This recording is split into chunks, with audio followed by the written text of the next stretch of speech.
after we cleared all that stuff away and we had things that were interesting, that's the aspirational clutter, and it can be just as damaging, and not so much damaging, but just getting in your way of doing the things that are actually meaningful and significant to you. Break the switch. We could say we are husband and wife, life partners, and business partners. Like, give people context about if you want to see more. So, like, if you want to see more of this video, make sure to hit the thumbs up button, subscribe, and okay, Rocky's leaving me. We're gonna call it Couch Conversations with Amy and Anthony. That's perfect. Couch Conversations with Amy and Anthony. And we're going to be covering Break the Twitch topics like minimizing distractions, building good habits, and of course, learning to love your attention. So if you'd like to see more of this, hit subscribe. And the thumbs up button. And let us know in the comments what else you'd like us to talk about. For now, enjoy the conversation. Aspirational clutter. This is actually something that you came up with. Aspirational clutter is something that I think I have dealt with my whole life without putting a name to it until very recently. Like probably about a month ago. When we went through minimalism back in 2014, 2015, it was present even then and I was conscious of it, but I hadn't really identified it as such because I was really focused on the stuff that were actually clutter and the stuff that is not aspirational. It was almost like we had to get rid of that stuff first before then the concept of aspirational clutter became much more clear to me. Because after we cleared out all the stuff we definitely didn't want, things that were simply getting in the way, kind of decreasing our energy, just adding more stress to our lives, after we cleared all that stuff away and we had things that were interesting, that's the aspirational clutter, and it can be just as damaging, and not so much damaging, but just getting in your way of doing the things that are actually meaningful and significant to you. Yeah, so like the initial, when we're like, oh, minimalism is really interesting. I remember, years ago, we started doing this. It's like, I think what I'm hearing is like, yeah, it's easy to get rid of the stuff that's obvious. You're like, yeah, this is trash, or like, yeah, this serves no purpose. I mean, there's an initial hurdle in the beginning still because you're still attached to those things and then they're not right for you. But then as you get more used to minimalism, yes, you get used to the idea of letting go of the things that are no longer for you, but it's much harder with the aspirational clutter. Yeah. What were some of the things for you that might have come up as you're doing this? So for me, it's a lot of books that I want to read. Books are the big one for sure. It's a lot of articles, like online articles I want to read or I want to research more into, I want to learn more about. It's about things that you just don't feel like you have time for. And maybe you legitimately don't right now. And it's also the things that you know that maybe you aren't so much interested in, but you really aspire / know that it's good for you and want to be there. So like health, fitness, things. So that's something for me too, where I'm like, oh man, I really should go work out right now.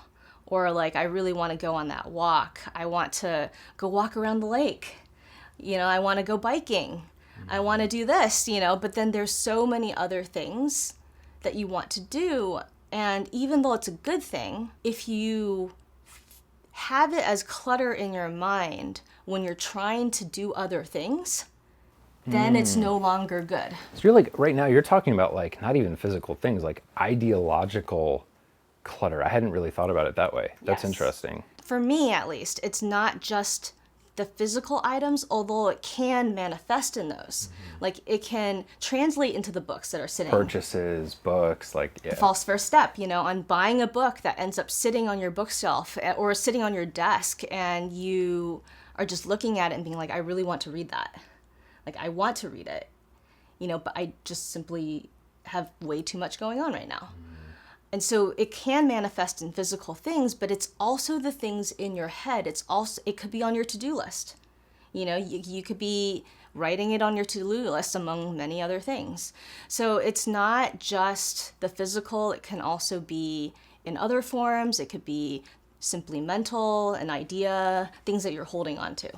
This reminds me of that time that we were in the backyard, and it's winter here in Arizona, and we just had not, because like of the pandemic and everything, we weren't in the habit of just going outside and enjoying the weather. And so that one day we went out, and I was just like, oh, this is so amazing. Like, okay, and immediately my first thought was, okay, we have to come out every day. Like, we have to come out every day for at least an hour. And like, I was making it a whole thing. And you kind of gently reminded me that like, maybe just enjoy it now because we're here now, instead of like turning it into a thing. Because yeah, it is nice, but at the same time, I'm basically creating new pressure on myself and like shaming myself for not doing it more already, right? Like, why haven't I been going outside? It's like this whole thing. And that was such a good reminder. And that just lines up with what you're telling me right now and what you're speaking about. Like, it really is easy to want to be all the things. Especially, I know it just resonates with me so much just because there's so many things I want to do and so many things I find interesting. I think that is one of the ways that we try to deal with aspirational clutter. Or when we do that thing that has been on our list aspirationally, and we're like, we need to do more of this, and we make it into like an obligation of some sort, or some sort of like new to-do item. And that's great. I think that's great if you are making the space in your life to do that. And so that you actually intentionally schedule it in, and so you're not feeling rushed, and that you're lacking in other areas of your life, or like not paying attention to important things of your life, so that you can do that. Like, so if you're making space for it, I think that's great. That's kind of how what we talk about with like building a new habit or a new routine, where you just go and do that. Like, you just make it part of your day. And then so there's part of it that's good. But then if you're not clearing space in your day to actually accommodate that realistically and in a very intentional way, it ends up being aspirational clutter. Just something else on your plate that you're like failing at. How many bouncy balls do we really need to be keeping track of? And as much as we want to like do all the things and all this stuff, it's hard to let go of those things you want to be, or like the things that are good for you, but it's just like you can only do so many of them. So how do you decide, like how do you figure out which of these things are the clutter and what's not? The first step is to declutter the stuff that not necessarily is easy, but the things that definitely aren't for you. But then when you get to the aspirational stuff, it gets tougher. It really comes down to what we've talked about, which is values. Like picking the ones that are closest to your values, and also just being a little bit ruthless and being like, all right, these are the 3 things that I can do right now, that I can make steady progress towards, and I'm going to put these other ones on the back burner. I like to write them down in a notebook that I have specifically for that in a section. That way I know that it's not lost. Like, I can always go back to that section of my notebook, and when I do have space in my life, I can look through it and be like, oh yeah, I remember I was interested in that. Some items, they were really interesting to me at the time, but then like later on when I'm looking at it, I'm like, okay, no. And so this is also a great way to like make sure something's really right for you. If it's been on your list for a while, and then when you do have space, when you've made space for it, when you do have space for it, you look at it and you're like, oh yes, it feels right. You can feel better about giving yourself permission to like go ahead and embrace and dig into that. I don't know if it was Warren Buffett that said this, or someone important said this, but it was something like, it's not the things you don't want to do that get in the way of your success. It's the things you do want to do. I've heard that, and I can't remember where it's from. We'll have to check later and maybe put it in the description of the video if we find the right source. But it does make sense. If the aspirational clutter that you have is heavy, it can also get in your way, in the sense of impeding your focus, in the sense of you being able to make more traction on the projects that you are working on, in terms of attaining the goals that you have in your life. For me, that hits home because the biggest challenge that I have had and generally just have in terms of my productivity is wanting to do too many things at the same time. And I've also found that that goes in tandem with higher anxiety moments, so that if I'm feeling more anxiety or more anxious, I'm feeling more like bouncy ball brains, as my friend Matt calls it. You always feel like you can't just focus on one thing because there's so much to do. It's so backwards, right? Like it's such an odd thing because it's not the way to get all those things done.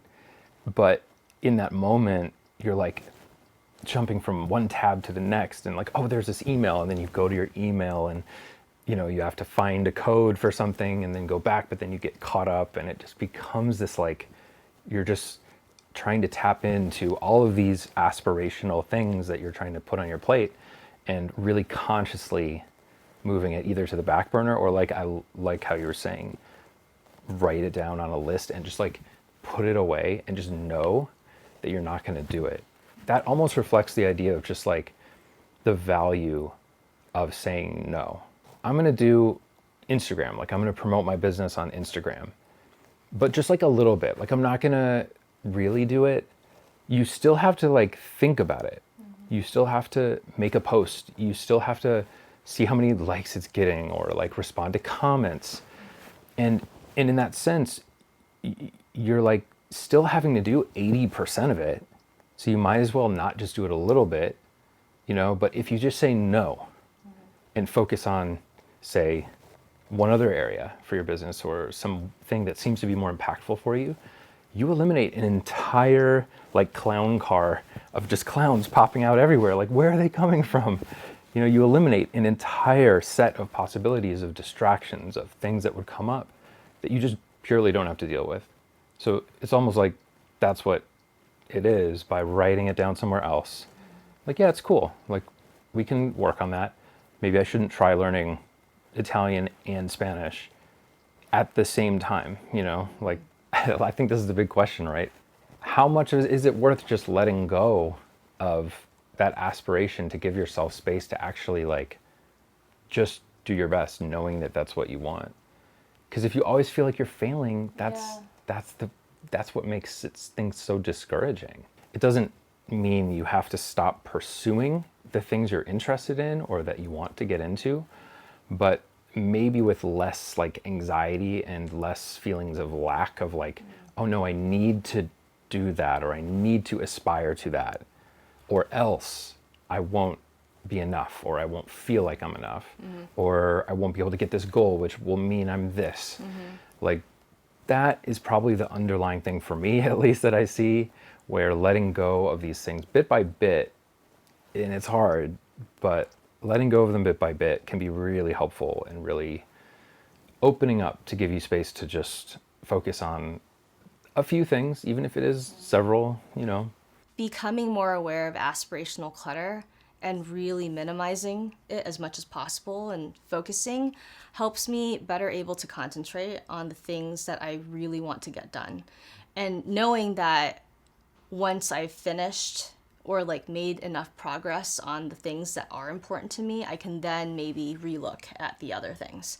And so it just helps me be better able to focus, like you were just saying, but then also feel more at peace with myself and to not feel like every day is such like a slog that I have enough time to do the things that I want to do. So instead of telling myself, oh my God, there's so much to do, I just don't have enough time, I'm thinking, I've got this. I have enough time to do what it is that I've set out to do today. Yeah, one step at a time. But I think it's definitely worth thinking about. It's definitely worth considering, like, what things for you are aspirational clutter?